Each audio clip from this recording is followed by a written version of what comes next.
All right, ladies and gentlemen, welcome back to the channel. Thank y'all so much for coming over. Now, we're back on the Grunge channel. We got things Bob Marley, One Love, left out of the true story. You know, whenever you watch movies like that, and you know things are based off a true story, you know, you really feel like, or you would hope that they would get it right. If you're like, you know, a fan of the person, a family member, you just want it done right. But, you know, they're going to probably miss some things, or some things may be over or under exaggerated, you know. But we're going to check this out. I just recently seen it. I like to watch things you might have missed from the movie or just stuff like that. So thought it was pretty good. It's good always hearing that music. I love reggae music, you know, and this guy was like the king of it. So we ain't gonna waste no more time. Let's jump right into it. Glossing over infidelity, surviving the CIA, and watching the deaths of his would-be assassins. Even though it tried to cover everything in the legendary musician's life, here are things Bob Marley, One Love left out of the true story.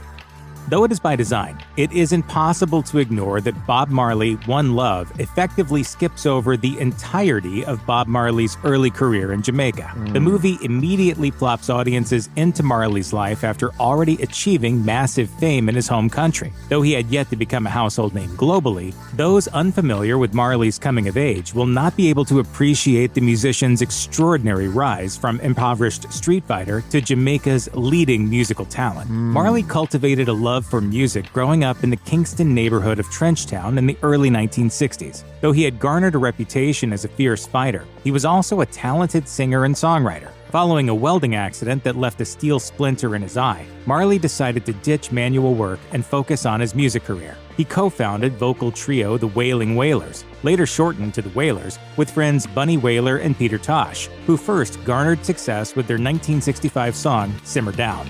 Simmer Down went straight into the #1 position. No, when they say like a fierce fighter, I'm like, man, could you imagine? I'm just thinking like, because you know you grow up street fighting, man, because you know people try to punk you or just whatever. You got to stand strong. Just imagine like Bob Marley and like the MMA or boxers. That would have been crazy if that was like part of his story too. And the Wailers were launched. The group produced 3 albums together before splitting in 1974, with Wailer and Tosh citing unfair pay distribution and favoritism toward Marley. Aside from a brief flashback and a quick name drop, Wailer and Tosh are excised from the film's events. This was most likely done to avoid portraying Marley in a negative light, something One Love does frequently.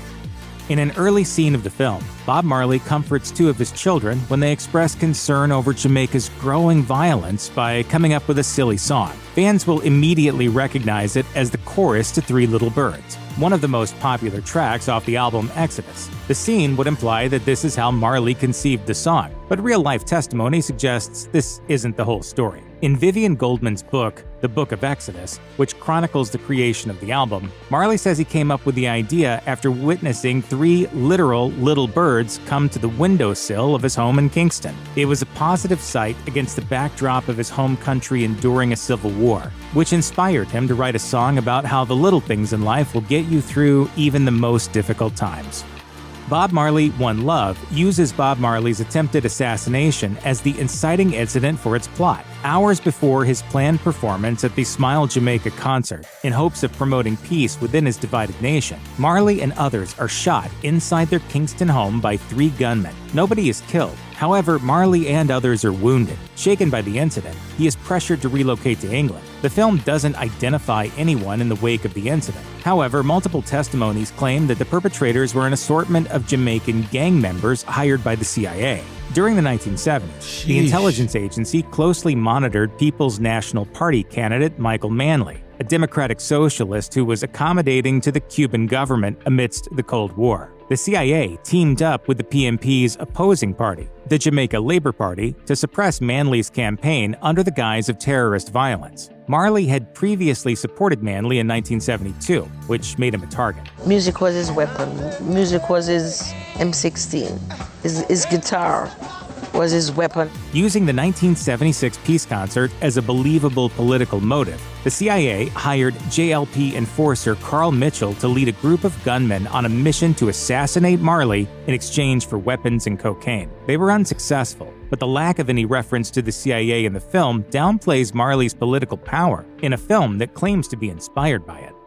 When Marley arrives in England during the events of Bob Marley One Love, he is walking the streets of Chelsea when he is arrested and spends the night in prison. This scene is based on true events. However, the implied reasoning is the systemic racial bias within the English policing system. The film coincidentally leaves out that Marley was specifically arrested for possession of cannabis. In real life, Marley and bandmate Aston family man Barrett were being driven down West London in 1977 when they were stopped by police. No traffic violation had been committed. The officers likely knew of Marley's marijuana use, which had been public knowledge as early as 1975. The police found 2 joints and arrested Marley, but thankfully Marley and Barrett were ultimately only fined 50 pounds each. In the film, Marley is seen pipe-smoking cannabis around a campfire with fellow Rastas. However, this is one of few times it is explicitly featured. Despite this, Marley was open about his frequent use of cannabis and his support for cannabis legalization. This is all but erased from his brief arrest, another measure made by the Marley estate to keep Bob's image squeaky clean.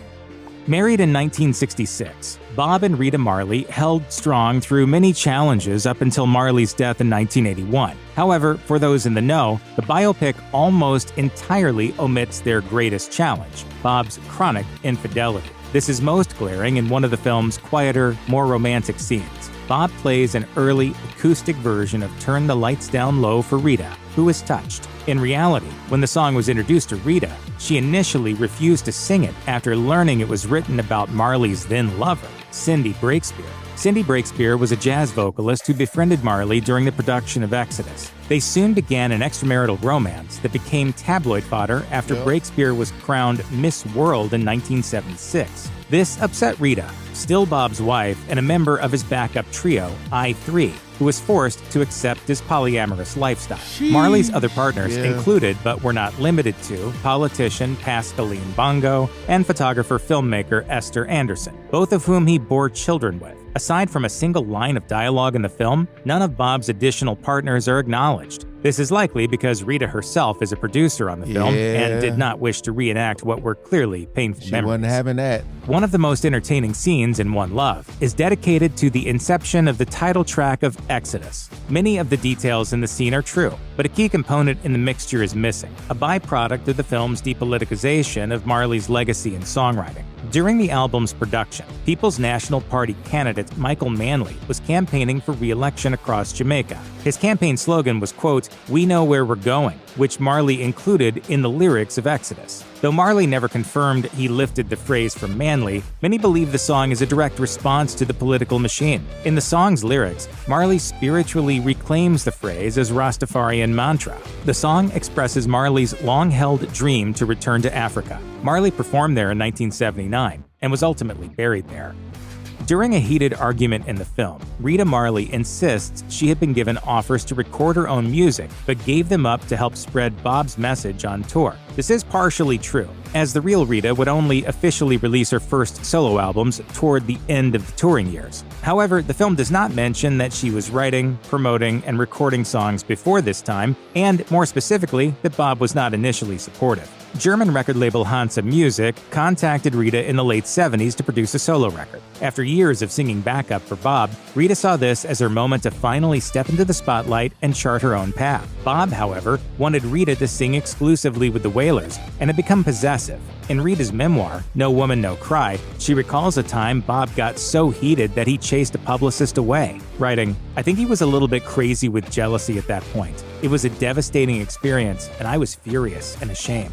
Eventually, Bob came to terms with Rita's decision, and her album, Who Feels It Knows It, was released in 1981. Well into Bob Marley One Love, the musician is left with a toe injury following a soccer match. The film considerably downplays the severity of the injury the moment it happened. According to biographer Timothy White in his book Catch a Fire: The Life of Bob Marley, the entire toenail came off. However, what both the film and reality share is that Marley ignored getting his toe treated and was eventually diagnosed with acral litiginous melanoma, a rare form of skin cancer that often begins under nail beds. Doctors advised Marley to amputate his toe, which he refused to do. This is mentioned in the film, but what isn't mentioned is that Marley did eventually undergo a less intensive surgery in 1977, during which the infected nail bed was removed in an attempt to stop the cancer from spreading. This proved to be effective, but only for a few short years. By 1981, the cancer had found a way to continue spreading throughout his body. Lungs, brain, would go all over the place. It's incredible that he was able to keep working. Man. Marley eventually had to go through radiation therapy, which left him without his trademark dreads. In April of that year, Marley passed away from complications caused by the melanoma. One of the film's final scenes sees Bob Marley confront and ultimately forgive one of the gunmen who attempted to assassinate him. There is no record of this confrontation in real life, but it does directly contradict what we do know about the aftermath of the attempted assassination. In his tell-all memoir, Marley and Me, The Real Bob Marley Story, the musician's former manager, Don Taylor, claims that he and Marley were taken to a remote area in Kingston, Jamaica, and put face-to-face with 3 of the suspected gunmen. They had been captured by Jamaica Labour Party gang leader Claude Massett, who was close with Marley. The gunmen corroborated long-held suspicions that the CIA had pressured them into committing the crime and proceeded to beg for forgiveness. Unfortunately, it was not enough to absolve them. In the name of justice, 2 of them were hanged and the 3rd was shot in the head. As Taylor writes, the grisly events of that day are still vivid in my memory. Bob and I never mentioned that day again. One of the recurring motifs in Bob Marley One Love is a dream sequence that slowly unravels every time it reappears in the film, ultimately resulting in Marley riding off on horseback with an African man. For casual viewers, this is a confusing culmination that is given no explanation. This is meant to be Haile Selassie, former emperor of Ethiopia and the proclaimed Messiah in Rastafarian doctrine. As conveyed through one of the film's flashbacks, Marley's father was a white colonial farmer who, after marrying Marley's black mother, abandoned the family. Born as a controversially mixed child and left without a father, Marley would later be embraced by Kingston's Rasta community after marrying Rita. One of the early slogans of Rasta was, "Mother forsake your father, forsake your Rasta will take you." One Love concludes at the One Love Peace Concert in 1978, leaving Bob Marley's final years to a series of interstitials and select archival clips. However, Marley's career in music continued beyond the concert in many ways. Despite the film's focus on the production and success of Exodus, 1978 also saw the release of the chart-topping album Kaya. In fact, the album was actually released a month before the aforementioned concert and included one of Marley's biggest hits, Is This Love?, which is featured in the film's end credits. 3 more studio albums were released in the following years: Survival in 1979, Uprising in 1980, and Confrontation in 1983, the latter of which was released posthumously after Marley's death in 1981. The film pays tribute to Uprising in one scene, but another one of Marley's biggest hits, Buffalo Soldier, is entirely absent from the film. 3 years after the release of Confrontation, Rita Marley founded the Bob Marley Foundation, an organization dedicated to fighting poverty across Jamaica. This is also absent from the film.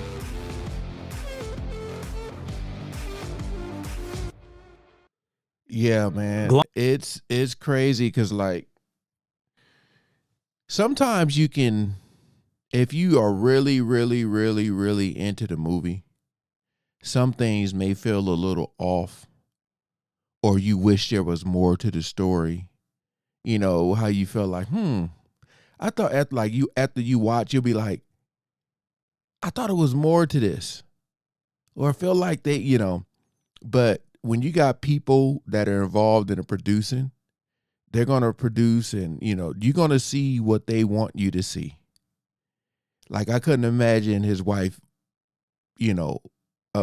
mentioning all those, even though a lot of people would have wanted to see it, she wasn't putting that out, because I know she wasn't cool with it. But I tell you, man, sometimes, like, when you're so in love, you get blinded, you know. But this was a lot of information, a lot. You know, y'all know I'm a fan of Bob Marley. I wish I could sit up here and react to a lot of his music, but uh man. So because of some of his political views, or who he was supporting, like they will take you out. They will take you out because if you're like powerful, you have some type of influence or following, and you're not supporting what they want you to support, they will try to take you out. This, like I said, this was a lot of information. They really did leave a lot of, I mean, I feel like it was still good. But I could feel, I mean, I felt like a lot of stuff was missing, you know. Comment below if you guys watched it already. Appreciate y'all coming over, man. Peace out.